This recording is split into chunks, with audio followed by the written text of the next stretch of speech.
Welcome to the Devy debate. All right, boys, are we ready to debate? Bruning, are you ready to go head-to-head with me? I am. Got to get my popcorn out here. Hold on. It's a bold strategy, Cotton. Let's see if it pays off for him. I'm Felix Sharp. I know you didn't think that we would get through this episode without mentioning the name one Zach F. Wilson. It is first and goal. Ball spotted just inside the 10. Algier in. Wilson faked it to him and keeps it. Zach Wilson, the speed, and he dives for the end zone. Touchdown. That's Austin Nace. Gibbs, who is probably going to be the best pass catcher out of the three. Now, first down, he's going to get after it again.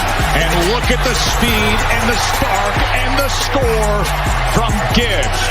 Just what Georgia Tech needed. That's Matt Bruning. G. Scott Jr. Obviously, I waxed poetic about him on the last episode, so I won't do that again here. And this time it's Fields on the carry. Watch out! Justin Fields! Hello, Columbus! 51 yards! Austin, you tweeted something, bro. You tweeted your running back rankings. Explain yourself. Boy, that escalated quickly. I mean, that really got out of hand fast. Ohio State fan talking there. Oh, shit. That is why you come to the Devy debate. Apologies to Kirk Herbstreit. We ran out of time. We'll get him rescheduled soon. And for Matt Bruning and Austin Nace, I'm Felix Sharp. Good night and good luck. It's 9:30 Eastern time, the time zone that made the Kessel run in less than 12 parsecs. That means it's time for the Devy debate. That's Matt Bruning, that's Austin Nace, and I'm Felix Sharp. On a Campus to Canton heavy version of tonight's show, we answer how should C2C rosters be structured, the best value after the sixth round of those C2C startup drafts, and what to do after the consensus top four quarterbacks are taken. But we start with some early 2022 recruiting news with quarterback Malik Murphy committing to Steve Sarkisian and the Texas Longhorn. Murphy is the number 3 quarterback in the 2022 class to, of course, the uber prospect that is Quinn Ewers, the number 2 pro-style quarterback from Sierra High School in Gardena, California. So Steve Sarkisian gets an early quarterback commit. You got to like what he's doing. Murphy is an interesting player because he only has two high school seasons under his belt. He's only played 6 games. He was a 44% completion percentage as his sophomore year and 66% in his freshman year. Has not played a lot of high school football. Hasn't played his junior season because California has delayed their football seasons as a result of the pandemic. Either that or I just can't find his stats. So he's looking to play a season this spring and then in the fall before joining Texas, probably in January as an early enrollee. I think that you have to like what Steve Sarkisian is doing at Texas, bringing in, that Alabama offense, adding Murphy to Casey Thompson and to Hudson Card. And Card we're going to talk about him later, has gotten some legitimate love in this C2C startup mock draft that we've done. Some other recruits that Steve Sarkisian has brought in, Jadon Blue for 2022, a 4-star prospect out of Texas, and Armani Winfield, a wide receiver, 6'2", 180, another 4-star prospect. So, if you like that Alabama offense, if you liked what the Atlanta Falcons were doing, Sarkisian is bringing that style of offense to Texas. And I think that, and you guys can disagree with me if you think I'm wrong, but he should be considered on that Kyle Shanahan, Mike Leach, Andy Reid spectrum of coaches who put their players in the best position to succeed. And so I'm really, Texas is a school where you can get a lot of value as far as C2C and Devy drafts, I think. So I'm really paying attention to what they're doing there in Texas. Now, it's interesting because I think that a lot of these top quarterbacks stories are intertwined. You've got Quinn Ewers coming out next year who's committed to Ohio State, a 1-rated quarterback. I think it's the first time it's happened in however many years. You got Kyle McCord, who's the incoming freshman, 5-star freshman quarterback at Ohio State. and Malik Murphy. All of these stories are intertwined. Let's say hypothetically that McCord wins the starting job, which Matt Bruning believes he's going to do at Ohio State this year. I think that you could see Ewers flip his commitment to Texas. And so that's going to be something this spring, I think, is a big spring for Ohio State because of Ewers, because of Texas. Ewers was originally committed to Texas. Now you've got Steve Sarkisian there who has a history of developing quarterbacks. And so it's going to be interesting to pay attention to what happens between those three, Murphy, Ewers, and McCord. Specifically, if this domino falls and Kyle McCord wins the starting job at Ohio State, I'm really going to want to see what happens to Ewers. So, all right. Actually, trivia for you guys. Malik Murphy coming out of Sarah, or I think it's Sarah High School in California. Any guesses on famous alumni from Sarah High School? I could just give it to you. No idea. Is it an athlete, or are we talking a different athletes? Athletes. High school. There's actually a few. I don't know. Actually, I don't even have a good guess. Yeah, I honestly have no idea.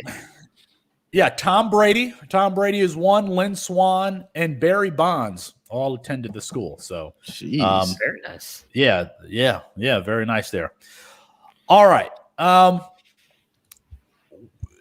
The Devy debate team and in conjunction with the Campus to Canton podcast have recently done this heavy hitters mock draft. You may have seen the hashtag on Twitter.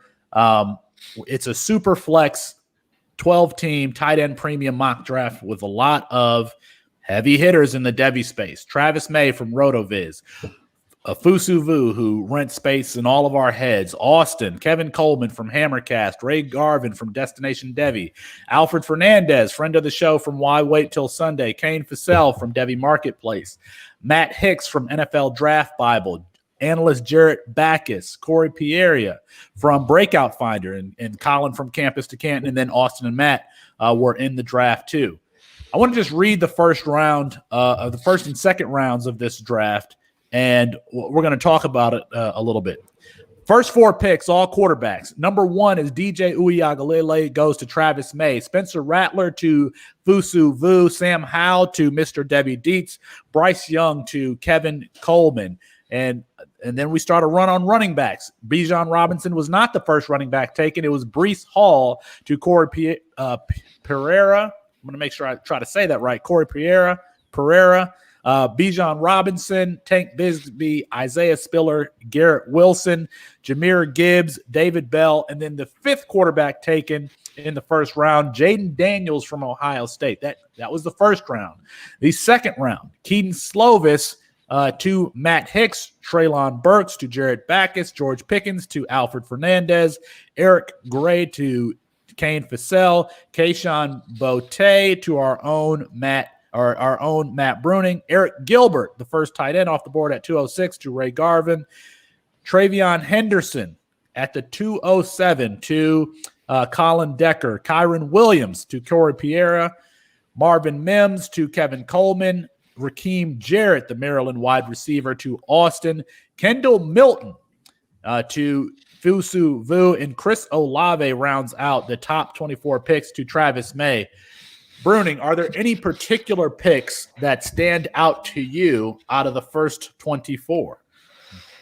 Not really. I mean, I kind of feel like this is I'm interested because we didn't compare this to, obviously, we're doing our own, a group of us are doing our own one that we did before we brought in these guys to do this one. And I'd be curious to see how that kind of goes with what they did here. I mean, I took, as you mentioned, hang on, excuse me. Yeah. Sorry, it's still very cold in my house at the moment. I took Isaiah Spiller. I honestly probably should have taken Jahmyr Gibbs because I do like Gibbs a little bit more than Spiller, but I was kind of looking at it as I didn't own Spiller in a lot of places. And if this really was a realistic draft, not just a mock draft, I probably would have gone Spiller here because I think he's going to give you that college production this year. And then I want to get him into the NFL as quickly as possible. But, Garrett Wilson, I guess maybe the first wide receiver taken off the board. As much as I love Garrett Wilson, that was probably a little bit surprising to me. I've got David Bell ranked ahead of him. I know Colin does as well. And then the podcast we've talked about, I'm sure Austin there would have probably gone Pickens and maybe even Burks over Garrett Wilson. So I'm curious to see what your guys' thoughts were. If I had to pick one to stand out, I guess it would be Wilson. And then in all honesty, maybe Marvin Mims that high as well at 2.9. Austin, any particular picks that stood out to you? Yeah, I thought so. I mean, it's really, really hard to necessarily knock any of these picks because, yeah, you could probably rearrange most of these names however you wanted, and that's probably generally, at least for the next couple months, how the top 24 are going to go. I did think Eric Gray probably went a little too early because I don't think he's going to give that much production next year. And then, whether he's RB4 in that class or not, I still think, I would take Travion over him. I think, you're going to get some really nice years out of Travion coming up here. And I have Kyron Williams rated higher than him as well. So those are probably the two that stand out to me. And I think Slovis went too early, but I know that he is Matt Hicks' guy, and he wouldn't have been there, because Matt was at the turn. He wouldn't have made it to, the 312. So I don't, these drafts are very much get your guy, especially, I mean, early too, but it's like once round 5 hits, it's kind of the Wild West. So I don't knock anybody for going to try to get the guy that they want, even if it's a little bit early. Fusuvu is known for having very strong opinions on Twitter, and he went Kendall Milton there at the end of the second round over some other guys, and there's still a loaded backfield depth chart there at Georgia, and so that actually makes me pay attention a little bit more. But Georgia is RBU, but Milton is still, you got to think that he's not going to be the main guy until the 2023 season, the 2022 college season, because you have to think that Zamir White is going to carry the load this year for the Bulldogs. By the way, I'm buying all my Bulldogs this year, especially in C2C formats. I think that Georgia is going to be in the college football playoff, and I think they're going to have a very explosive offense with Burton and JT Daniels and George Pickens and all the running backs that they have, including Dalvin Cook's little brother. So, but Fusuvu taking Kendall Milton that high makes me pay attention, and it makes me want to reevaluate how I am valuing him. Now, speaking of value, there's a very clear tier of quarterbacks at the top. DJ Uiagalelei, Spencer Rattler, Sam Howell, Bryce Young. I think that most people would have either Rattler or Howell, the 2022 class, ahead of the two sophomores. But after that, there seems to be a big drop-off, and there's not a lot of consensus on what should be done after those 4 are taken. Austin, what do you recommend for C2Cers who get the 5th pick and they're in a super flex draft and they don't have an opportunity to take one of those top 4 quarterbacks? How are you approaching that position if you don't get one of the top 4? So first off, I think if you don't get one of those top 4, then you have to just be happy to wait on quarterback. I don't think you force it at that point. I think that's a really bad idea, and that's how you're going to get yourself into a little bit of trouble value-wise, because those first couple rounds are the real money rounds. You should be getting high-end Devy guys in those first, 24 to 36 spots. You shouldn't be taking a lot of big question mark guys. I am curious to see who emerges as that 5th guy, though.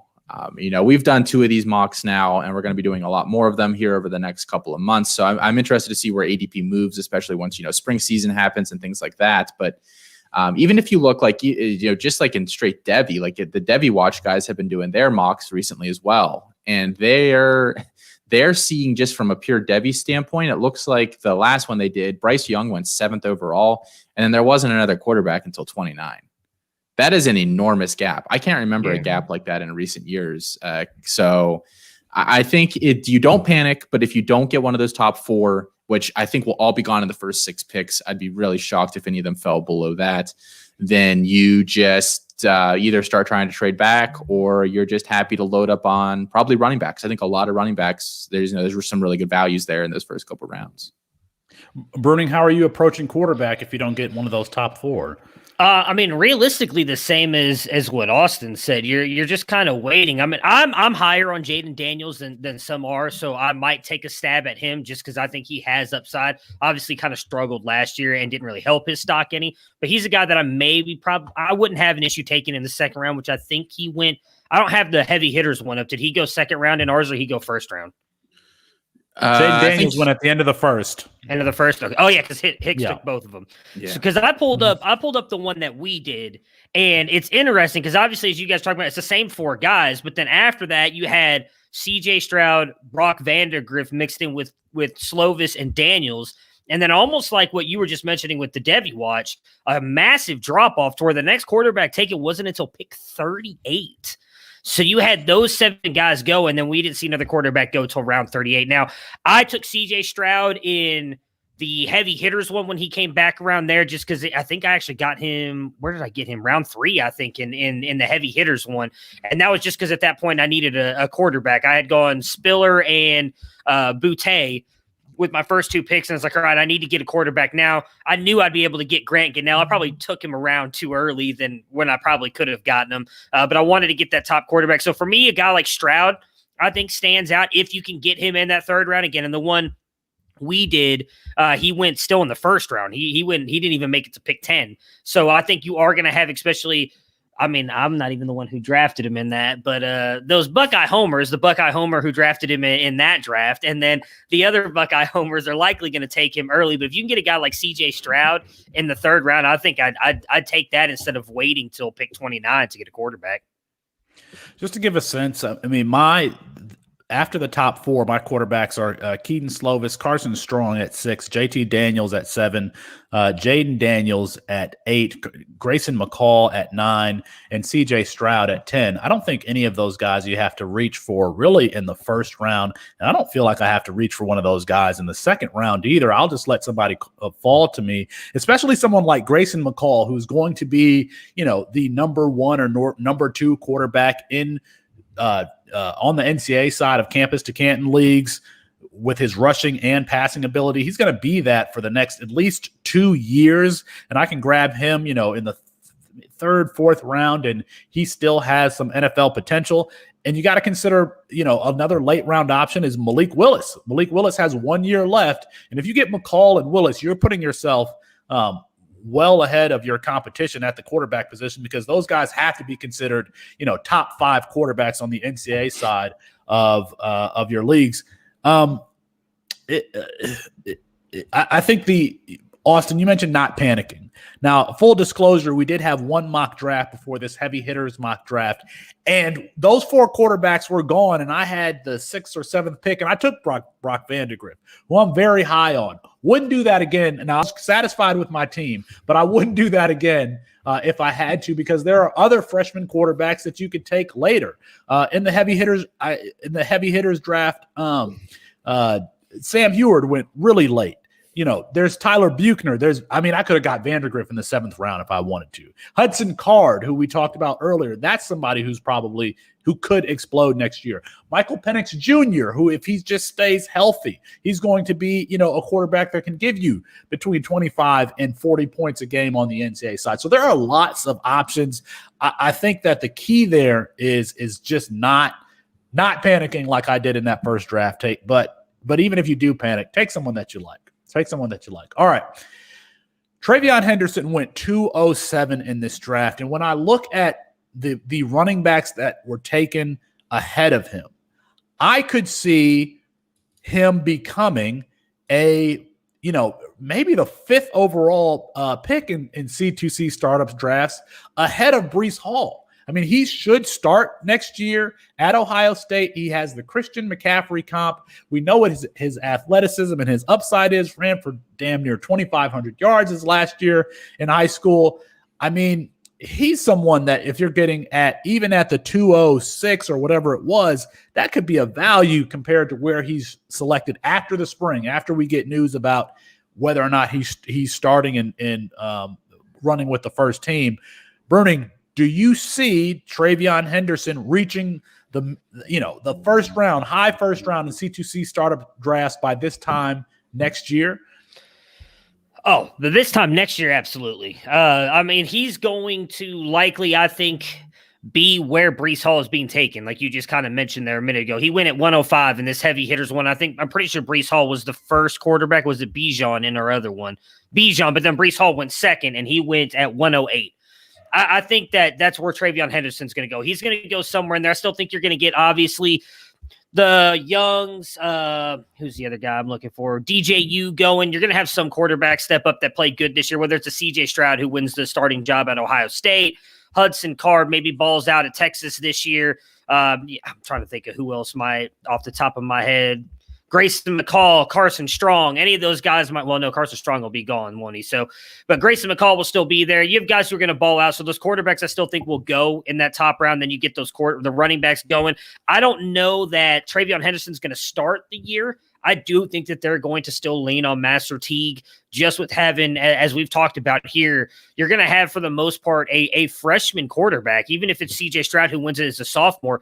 He's only played like 17 snaps. I understand he's got a rushing touchdown of over 60 yards, as you guys pointed out to me. But he didn't do much outside of that. He didn't get a lot of playing time. So I think they're going to lean on Master Teague early. I see it being like a 60-40 split with Teague and Henderson. And then once the season starts going, if Henderson really starts to take off like we all expect him to, then he'll take over that starting role. And then obviously Master Teague, even if he, for whatever reason, is able to come back next year, I think it's going to be Henderson's job at that point. So, yeah, I think he's easily going to jump up and be, in my expectation, I still think Bijan would go ahead of him, but I don't see an argument for anybody else for sure being taken over TreVeyon Henderson outside of Bijan. Austin, if those four quarterbacks are taken and then somebody says, I'm taking TreVeyon Henderson 105, do you have a problem with that? Yeah, because of Bijan's presence. If Bijan wasn't alive or wasn't playing college football or whatever, then yes, I think that because the only thing keeping TreVeyon's value down is we're just not exactly sure what his touches are going to look like the first year, right? Like we're all in agreement at that point. Otherwise, because he's gone to a powerhouse program where he should have all the opportunity after this year, I think that's really the only thing that's limiting for him at this point in time. And the fact, let's not forget that he has Pryor coming in with him as well, who I also very much like. And I think anytime Henderson is talked about, especially in this type of a format, you also have to talk about Pryor because I think their fates are going to be intertwined over the next 3 or 4 years. But I think I wouldn't be shocked if he's a first round pick by the time, all it's going to take is a couple little reports from spring practice, assuming that we have them, that he looks good. And I think that he's just going to shoot up boards. And I think after Bijan, he probably has just as much upside as any running back in college. That should have been the question: is after the four quarterbacks and after Bijan is taken, do you have a problem with someone grabbing Henderson? And I think you wouldn't have a problem with that. Is that fair? It's so hard for me to say that somebody should go 106 that hasn't played a snap in college football yet. Yeah. Okay. But, I think I would not have a problem saying I think he could be a first-round pick. I would have a problem saying he should go 106. Gotcha. All right. For what it's worth, Evan Pryor, the running back who is also going to Ohio State that Austin mentioned, we are through the 10th round of the heavy hitters draft, and he has not been selected yet. So, all right. Jahmyr Gibbs, he goes here at the 110.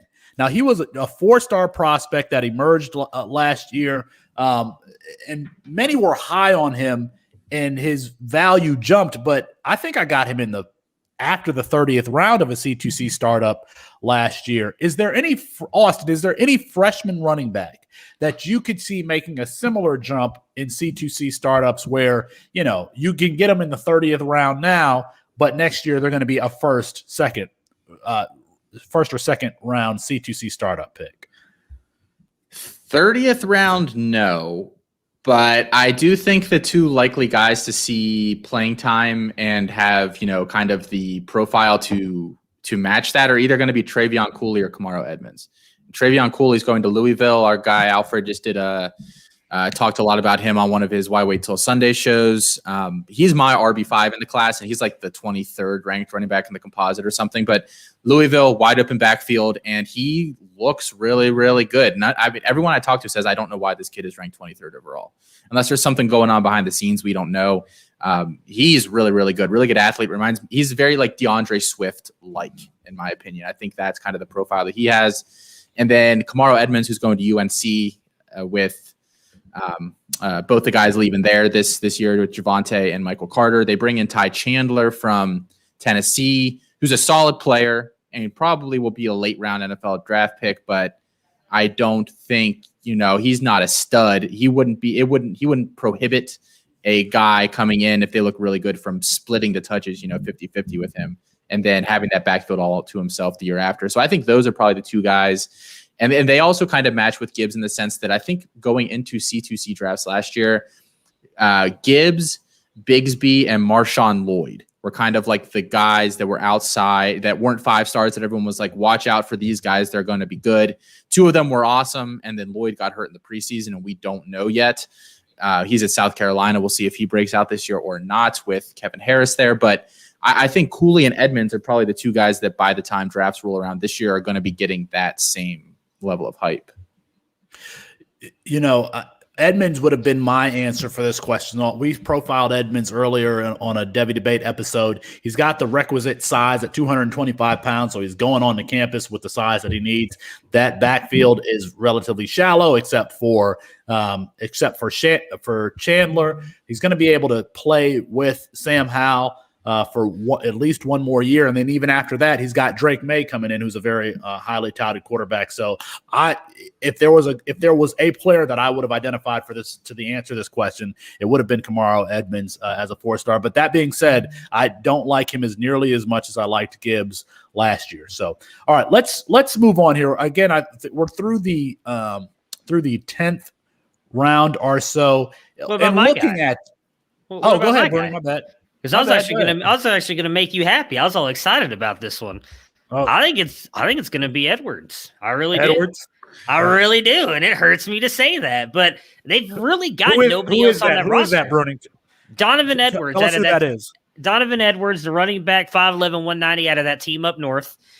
He's going there, obviously, really just has Haskins, I think, that he's going to compete with. And, Ohio State recruited him. There's all the talk about how Ohio State really wanted him. He ends up going to, for whatever reason, that team. I really don't understand why, but I think he's one of the best running backs in this class. And, again, I like Hassan Haskins. I think he's a good college running back, but I don't think he's going to be anything that could keep Edwards from seeing the field. So if Edwards actually goes out there and produces in that offense, I don't see why he couldn't jump up as high as Jahmyr Gibbs is right now, because you're going to have, I would think, anybody impeding him then the next 2 years, and then you're going to get that NFL. I just had it up, but Alan True, who will foreshadow you might see here eventually at some point on this show, has him ranked. He compared him to Alvin Kamara. So if he can do anything like that at the college level, and then you get that kind of production at the NFL level, as much as I hate to draft people like that, I don't think Corum's that good, Austin. But I did forget about Corum.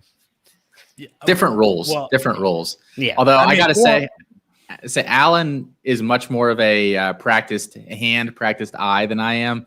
I don't see Kamara at all in Edwards' skill set. I think he's much more of a. I don't want to say like a banger or a plotter, you know what I mean, in that sense, but I definitely don't see the pass catching upside there. That I don't know how Felix feels about him. Yeah, I agree with you. And I was going to say, I can't believe I'm going to sit here and dog a Michigan player when you've touted him, Bruning, but I don't agree with you. And Edwards is one of those players that is falling out of the rest of the run. He's the second rated running back, and, he is just falling in drafts, and no one really believes in him. And it's because that Michigan team hasn't developed offensive talent. That and the fact that Jim Harbaugh is always running like 5 guys out there. If there was any of those players that I liked above the others, it is Blake Corum, because he has the all-purpose skill set, and he played relatively well last year in comparison to the other running backs. But I don't see the pass catching upside with Edwards. I see it with Corum, and so if there's any running back that I'm taking at Michigan, it would be Blake Corum. All right. Let's dive a little bit deeper into this draft. Austin, maybe I could start with you here if I could throw it to you.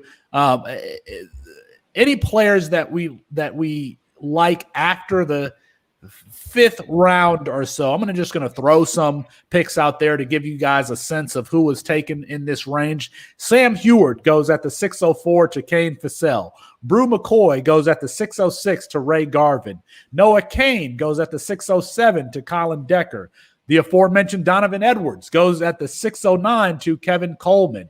Theo Johnson, very interesting pick for me. Theo Johnson is from Windsor, Canada, right across the river from Detroit. Went to Penn State, a prospect who played wide receiver a lot at Windsor and then didn't get on the field last year for Penn State. He goes at the 6'11 to Fusu Vu. Jerion Ely, the baseball player and running back at Ole Miss, goes at the 6'12 to Travis May. Highly touted Kamar Wheaton goes to Travis May again at the 701. Devy Dietz, a favorite of his, Jerome Ford, goes at the 703. Jadon Hazelwood, who's recovering from injury at Oklahoma, goes at the 706 to Colin Decker. Ramon Davis, a favorite of Mr. Bruning, goes at the 707 to Ray Garvin. All right, I think I've filibustered enough here. Austin, is there a player or two, any player, not the one that I know, after the 6th round that you found interesting here? I think Colin through 7 rounds has the best team, like, fairly clearly in this draft. I haven't loved his last 2 picks, but I thought his first 7 were pretty much just snagging the best value possibly available on the board. And Hazelwood's definitely, or Hazelwood, I don't know how you say it. He's definitely a guy that stands out to me because there's a very real chance that he's the alpha at Oklahoma next year. The former 5-star guy came in there with Weiss, who was also a very highly ranked receiver. And I think no one stood out there so much last year that there's an undisputed first guy there. So I think any of those two, or Marvin Mims, could be the first guy there, and you get him however many rounds later than those other 2 guys. So I think that's a great pick. And the other one that stood out to me here, well, I got JoJo Earl at the 810, which I was very, very, very, very happy about because he's my 3rd-rated receiver in this class, and I kind of forgot he was still on the board, to be honest. In Austin, who is Earl and where is he going to school? What's his skill set like? Yeah, so I posted a little clip of him the other day on Twitter I'm writing a little piece on him right now. He is, I think he's the number 7 wide receiver in the composite, something like that. He's going to Alabama. He flipped on signing day from LSU to Alabama. From Texas, played at a very high level of competition there. A bit undersized. He's like a 5'10", 170 or so. But I truly believe he's the next great undersized wide receiver prospect. He has a very versatile skill set. He's kind of like, I've been saying about Rondale Moore for weeks, where he can play in a very, you can manufacture him touches and he can be very, very dangerous. But I think he's also technical enough as a wide receiver to work within an offense and be very successful that way. And with Bama, people think Bama always has these wide receivers, and they do, but they're actually kind of, the cupboard's bare there right now. They don't have that much, the proven outside of John Mechie there. You have Slade Bolden, who's like a nothing slot receiver, and then not a lot else. Javon Baker was rumored to kind of be the next guy up there, and then you have a bunch of other guys that, were 4-star guys. They're not slouches. But then they don't have anybody that can fill the Waddle or Ruggs role on that roster, in my opinion, right now. So I think you have Earl going in there, who's very athletic, will probably fill one of those 2 roles. And then Christian Leary very well may as well. He's my number 6 receiver, and he's right around there in the composite as well, going to Bama. So Bama restocks this year, no surprise, but I think Earl could be the first of those guys to break out. So getting him in the 8th round, I thought was kind of thievery, I guess. There are 3 players that I want to pull out here. One is Carson Strong, taken at the 1004 by Devy Kane. Listen, Carson Strong, it doesn't matter if you're not watching West Coast football, but he has first-round potential. There's already respected analysts out there, including Ryan Roberts of the Believe podcast, who identified him as a potential first-round candidate. He could pop up, and he can score you points on the NCAA side. He's another one of those guys who's going to be a top 10, 15-ish quarterback. That Nevada team started late, so a lot of people didn't see is that the Mountain West Conference? Whatever conference it is, they started late, and people for that reason, and because their game starts so late, people didn't see them. But Carson Strong has really developed from his freshman year, and he's a value. I think I said I have him ranked 5th. I have him ranked 6th. I have him ranked 6th, my 6th quarterback. And so to get him here at 10:04 is a steal. That was Kane Fassell who got them at the 10:04. The other one is Talua Tagovailoa. Kane Fassell gets him at the 9:09. I identified Indiana not as a C2C value team, but as a team that could have upset people last year. That Penn State game, I called that game. This year, it's Maryland. Maryland is the team that I think is going to knock off Ohio State, at least one of the teams that's going to knock off Ohio State and surprise people. I think they're going to finish in the top 25, and it's behind Talua Tagovailoa. He's a dual threat quarterback. He has decent arm strength, and I think that he could emerge as a potential day 1 or day 2 quarterback in the next 2 years. And then the third quarterback is Graham Mertz. Corey Pierre taking him at the 9:05. I'm very high on Graham Mertz. They need somebody there to stretch the defense, or it's going to be more of the same this past year. You know, Bruning likes to make a lot of excuses about G. Scott not playing because he got COVID-19. Well, so did Graham Mertz, and he still played. He played terribly, but he still played, and he's a guy that I'm just really high on. I'm not usually high on pure drop back passers, but I think that Graham Mertz processes the field like no other quarterback that I've seen. It's just that once he gets through all 3 of his reads, there's nobody open. And so he is definitely a value for me at the 9:05. I have him ranked 19 overall. 18 I have Tua Tagovailoa. I have 18. So they're slightly lower rated, but they're quarterbacks that I really believe in. And I think that their values here, especially when you consider the potential NFL potential of Graham Mertz, the NFL potential of Tua Tagovailoa, but probably the best potential of all 3 of those players is Carson Strong, who went the latest. Bruning, are there a player or 2 or that you found interesting after the 6th round? Well, yes, I agree with the Carson Strong take. I know you're not in the chat. I was pretty pissed with Kane when he took that. I was hoping to grab Carson Strong there, and he got him. I'm with you. I have him ranked right now in my rankings as QB6. I like him a lot. You were the one who turned me on to him last year, and I've been a big fan. I also agree with you guys talking about Hazelwood earlier. I took him in the 4th round of our other C2C mock because I am very big on him. So for Colin to get him in the 7th round is ridiculous. I'm going to say the same thing about Raymond Davis, who Ray took the pick after Hazelwood. I am very high on Davis, as everybody knows. I think he's got a good shot to be very productive at Vanderbilt next year and has some NFL upside. So you get a guy like that in the 7th round.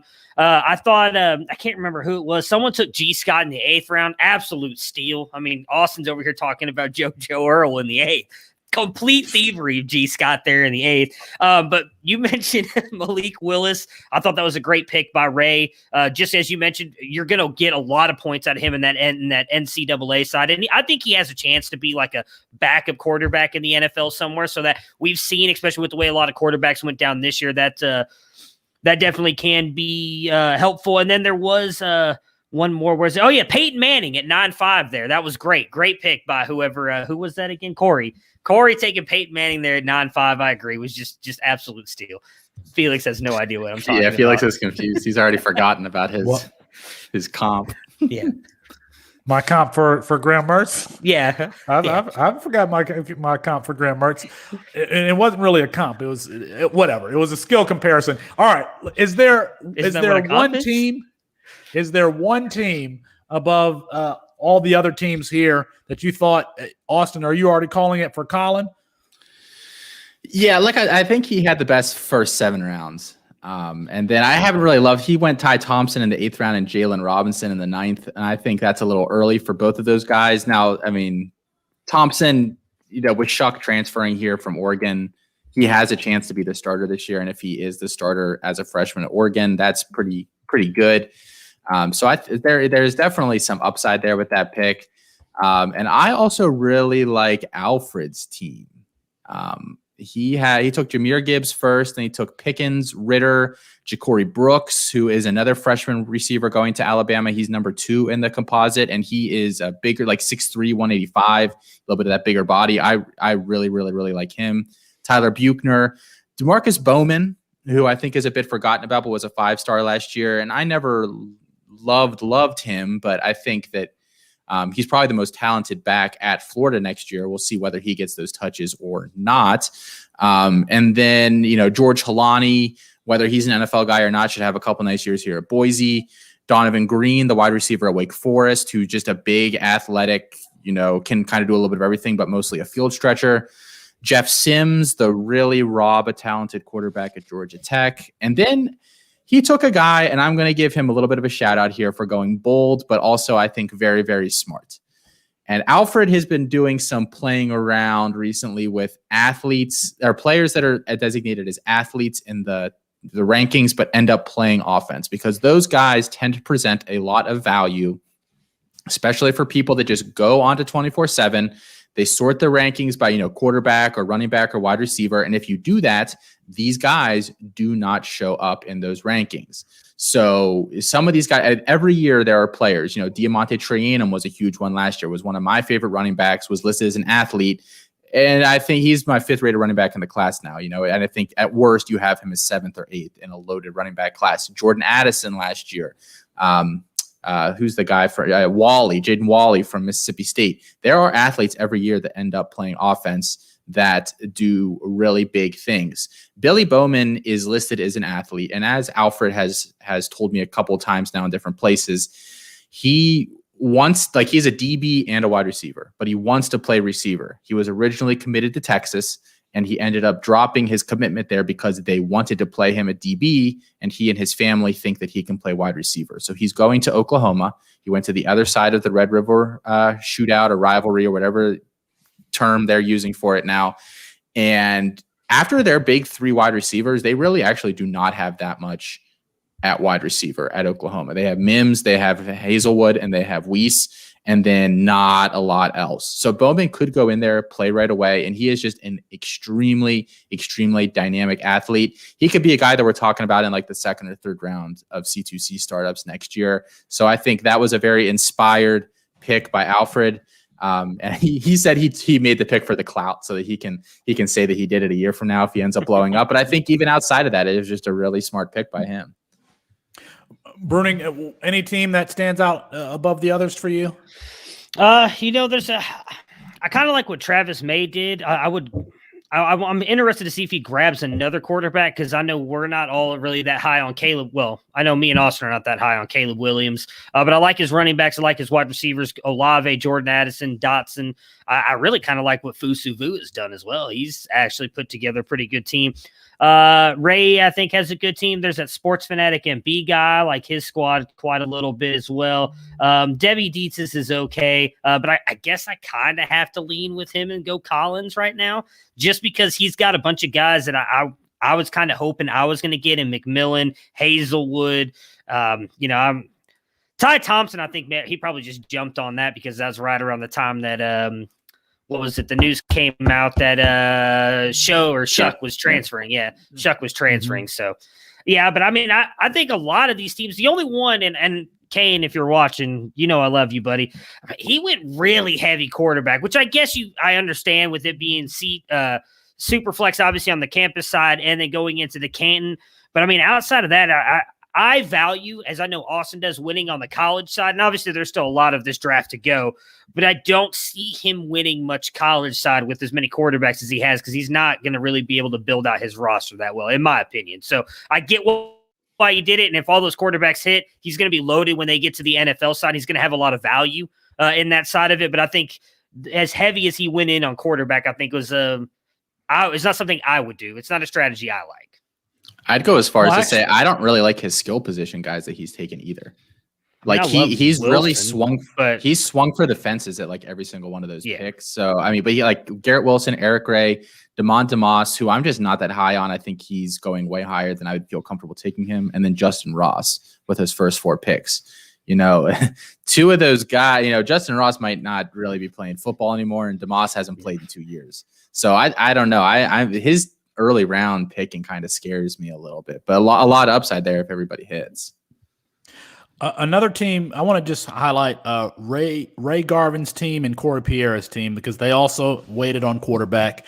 Ray Garvin ended up with Grayson McCall and Malik Willis, so I think he has an advantage there on the C2C side because those players are going to start and put up 30-plus points a game. Then his running backs are Ramon Davis, Jalen Berger, who I'm high on, Tank Bigsby, who everyone's high on, Keontae Ingram, and C.J. Vardell. Those players, some are high on Ingram. I'm not. Did he transfer to UCLA? Where did Ingram go? USC. Or USC. He went to USC. Yeah. So, but then he gets Eric Gilbert. That's a plus there at tight end. He's gonna produce on the C2 on the NCAA and NFL side. Drake London and Brew McCoy at wide receiver. So he obviously likes these USC Trojans. And then Corey Pierre, who also waited until the 7th round to take his first quarterback. He got Brock Vandegrift, who I'm very high on. And then Matt Corral. Matt Corral is a player that I really want to study because first of all, I think he was a 5-star quarterback whenever he came out. He produced. He had this one bad, 7 interception game this season. But otherwise, 5 interception game. But otherwise, Matt Corral made some really nice plays this year, and he has some mobility, and so that could be a potential value. I actually want to study Matt Corral a little bit more over this offseason. And then he gets Graham Mertz, but his skill position players are running back, Breece Hall and Kyron Williams, and then wide receiver, a couple of real values. Jermaine Burton, who's going to be the most athletic wide receiver at the Combine whenever he goes. Quentin Johnson, who, friend of the show, Brandon Lejeune is comped to Randy Moss. John Mechie, who's going to be in the running for the number 1 receiver for Bryce Young at Alabama. And then E.J. Williams, who could be the number 1 receiver for DJ Uiagalelei at Clemson. So that's just to give you a sense on the teams that waited on quarterback and what they look like. There's one. We got some other questions about this C2C draft, but there's just one pick that I want to highlight here and get your sense on. Our friend Jarrett Backus took Jalen Weidemeyer over Michael Mayer. He took Weidemeyer. Let's see here if I can find it. He took him before Mayer. He took him before Mayer, and it 311. 311. And then what did Mayer go? 5'3". 5'3", yeah, to Austin. I think that there's a case that Mayer should be taken over Gilbert. Gilbert went in the second round. Was it a mistake for our friend to take Weidemeyer over Mayer? Bruning, what do you think? No, he's got those fancy analytics, and if his fancy analytics say that Jalen Weidemeyer should go second, then take him. I don't have an issue with it. I like Mayer. Gilbert's still the number 1 for me, and then Mayer does come in second. I do think Mayer's going to be better than Weidemeyer, but in the one that we did, I took Weidemeyer pretty high too. I might have taken him over Mayer as well, to be honest with you. So I don't think there's as big a gap between Weidemeyer and Mayer as there is between Gilbert and Mayer, and I think all 3 of those guys are very close together in my opinion. So Jarek is extremely smart when it comes to all that stuff. He flashes a lot of stuff. He throws a lot of stuff at us that I'm going to be honest, don't understand one bit, but he knows what he's talking about. So if he likes Jalen Weidemeyer that much more, I'm not going to question him. And he is 2022 eligible, where Meyer's not going to be eligible until 2023. Austin, what are your thoughts? I mean, was it a mistake to take Weidemeyer or Mayer? I have Mayer rated just above Weidemeyer, but I think if you follow the premise or the belief that tight ends take 2 or 3 years in the NFL to develop, then you might as well take the guy that's 1 year older and get that process over 1 year faster than you would with Mayer. I think if that's your thought process, then I think that's a smart play. I did think Mayer went criminally low, and I wasn't even planning on taking a tight end like at all in the first 10 to 15 rounds here, but I had to take Mayer in the 5th because I was like, the value here is way too good. But Yeah, I mean, I think all of them will be good NFL tight ends. I think that Mayer could potentially be an elite tight end just because of his size speed combo. I mean, he's going to be 260, 270 pounds and probably run between a 4.5 and a 4.6. And he's just a player that you don't want to tackle. He can catch the ball. And with Tommy Tremble leaving, he is going to be the number one tight end there for either, Jack Cohn or Tyler Buchner at Notre Dame. And so I think that it was a mistake to take Weidermeyer over Mayer only because I think Mayer is elite. I don't think that Weidermeyer is elite. All right. Let's move on. We've got some mailbag questions. Some folks on Twitter were kind enough to send to us. I'm going to send this first one to Mr. Bruning. This is from Todd Riley, at one Todd Riley on Twitter. Todd says, there are several teams, perhaps more, that have an abundance of riches in the backfield. Who would be the best back negatively affected by a situation like that? Basically, who will see limited time, fly under the radar, and perhaps be a fantastic back? I think that Todd is referring to here, what we saw in North Carolina, for example, this year between Javonte Williams and Michael Carter. They split the backfield, and Javonte Williams emerges just in his last year before entering the NFL draft. Is there a player or a depth chart that you see where we could get some value in the future because the backfield, the reps are split? Yeah, a guy for me that I kind of was looking at this when we talked about this question was Kamar Wheaton, who's going to Alabama. I mean, you've got Brian Robinson there this year, who I think is likely going to be one of the guys. You got Trey Sanders, who was a freshman last year, and then Wheaton coming in this year. Alabama, we've never really seen for a lot of years now here that my God, why can I not remember his name? Jesus, he's only like the best coach in all of college football. Help me out here. Nick Saban. Nick Saban. There we go. Sorry, my brain is completely fried right now.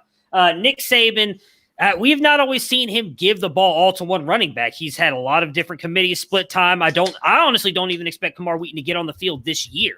So if we don't see him until next year, or even possibly till 2023, when is he draft eligible? Yeah, 2023. No, 2024, right? So if it's 2023 is his first year playing, coming out 2024, he's a guy that I think could. I'm sorry, guys, my mind is completely gone now. I'm just going to stick with Kamar Wheaton. Loaded backfield, Alabama. They don't always give one guy the ball. I'm going to go with Kamar Wheaton. It's a little known fact. It's a little known fact that Matt. It's actually been so cool down there that Matt's stuck to that chair. He hasn't moved in 3 days. So someone could send help. See, the to lights Matt. are going on and off now. It's insane here. And we should point out that Matt is in Texas. He's dealing with the power outage issues. He hasn't showered. He is gutting it out. He's playing hurt. He's playing hurt tonight, boys. He's playing hurt tonight. All right, let's move on to the second question from Ian Lovering at Marked Man Hoops on Twitter. Where do you guys have Justin Ross currently slotted in your 22 wide receivers, factoring current health, related uncertainty, etc.? Austin, where do you have Justin Ross, who broke out as a freshman with just over 1,000 yards, I believe, at Clemson? And I actually thought that his career was over. I mean, it was reported that way. He fell in a lot of C2C drafts, and now he's going to play. Now he's back with the neck injury. Where do you have Justin Ross currently slotted in your 2022 wide receivers? I have him wide receiver 6, and it's very close between him and Olave for me. And I think that Ross has more of a chance to be an NFL alpha than Olave does. So I'm tempted to even bump him just above Olave there.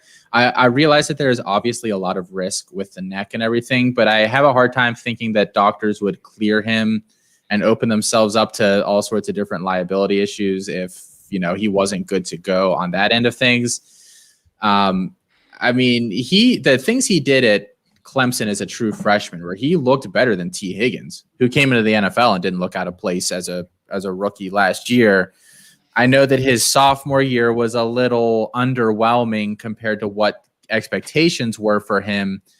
But Clemson doesn't really have any proven receiving guys on that depth chart.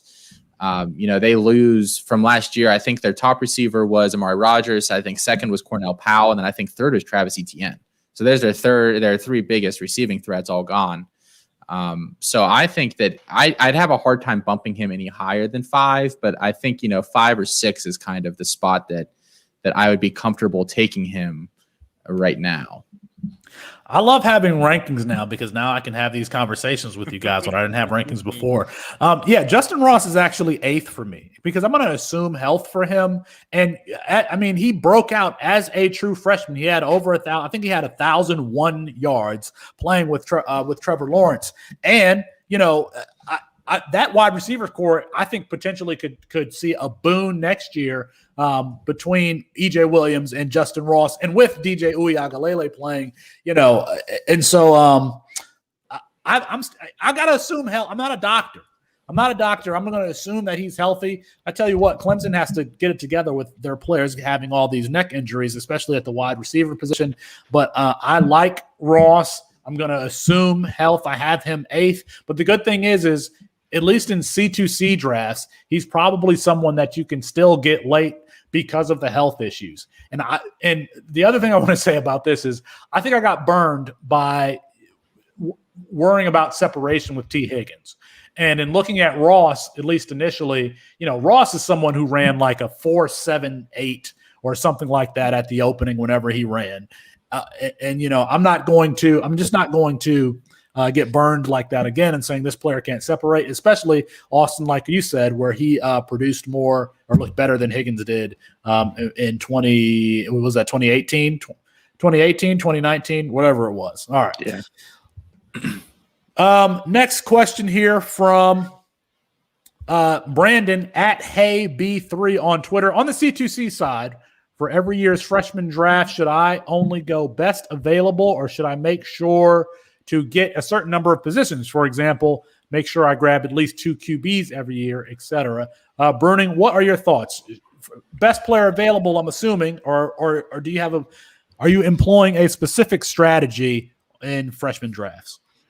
So probably a mixture of both. I definitely want best player available because I don't want to sit there and pass on a guy like Travion Henderson at 1-1 just because it's super flex and I need a quarterback. Yeah, Henderson you're going to have – it's crazy to say, or maybe crazy to hear this, but there's going to be really talented players who coming into college every single year out of high school. They're going to keep replacing that talent, whether you think so or not. So I definitely want to go best player available, but I do want to come away with at least one quarterback in every single freshman draft, whether it's a guy, I really believe in a guy who's a little bit lower ranked. I think all of us, when we did our freshman talk with Brandon and some of our other episodes, there's all quarterbacks we like that are not up at the top ranks of 247, Rivals, ESPN, whatever you prefer to use. But I would definitely try and grab at least one quarterback due to it being usually a super flex format on the C2C side and then obviously the NFL side as well.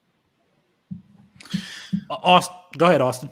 My thinking on this question has evolved a lot over the past couple years while I've been doing these leagues. So I appreciate when somebody asks this question or when other people kind of give me their thoughts on it. So when I started out doing these leagues and I had freshman drafts or startups where freshmen were available, I thought, well, you want as many lotto tickets as you can in this thing because all these kids are so uncertain and you don't really know what's going to happen with them. But after doing these drafts for a couple years, I think you basically go in, if you have the time and the wherewithal and everything to do your research or to have somebody that you trust that does it, to trust in their process, find the couple of guys that you think are more sure than anything else, and then try to get as many of them as possible. And if if it's a snake draft that you aren't going to be in range to get any of those guys, that you just start trying to trade back as much as you can. Because I feel like after those top, you want a few of those top guys. I think you look at other rosters after a few years and you realize that you had been much better off trading everything to get like Travion or Bijan or one of those guys and sitting there and grabbing some of these more speculative guys. So my advice is always, I don't even have like this year, I have one running back that I love enough, 3 wide receivers and no quarterbacks. And that's it.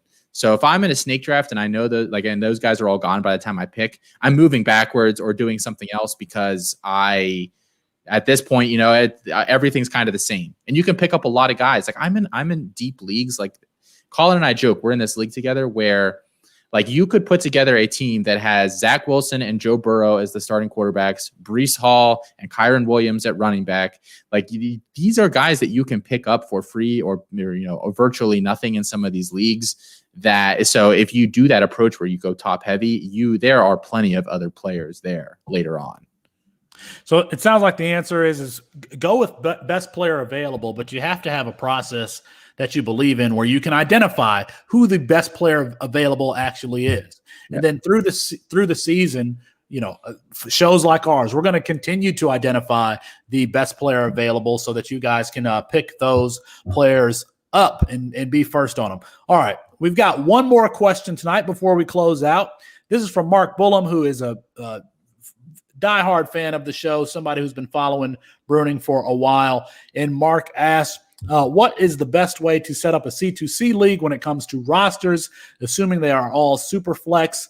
Who are some of the best QB values? I think that we covered some of the quarterback values earlier, but Austin, as far as the first part of this question, what's the best way to start up a C2C league? Positions, rosters. Are we going super flex? Are we going triple flex? I've seen some triple flex leagues, at least on the quarterback side, on the NCAA side of some leagues now. What do you think is the best way to set up these C2C leagues?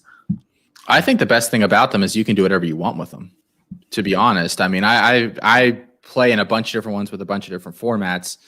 IDP, like that 3 super flex. There's a lot of really cool things you can do, especially with the college side of things with such a deep player pool.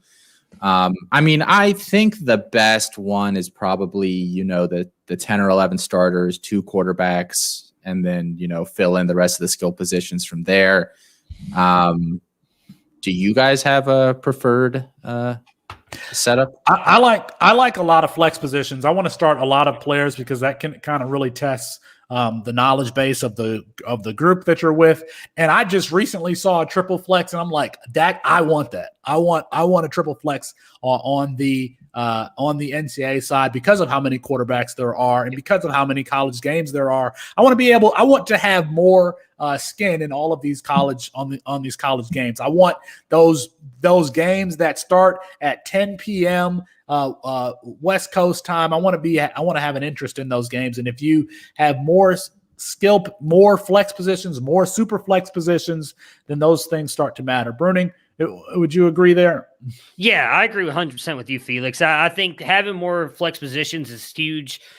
We got I think most of the ones that I'm in, you're talking 40, 45 man rosters. So you've got plenty of depth there. I think having more flex positions, as Felix just mentioned, it really shows how close you are actually paying attention to the college football game.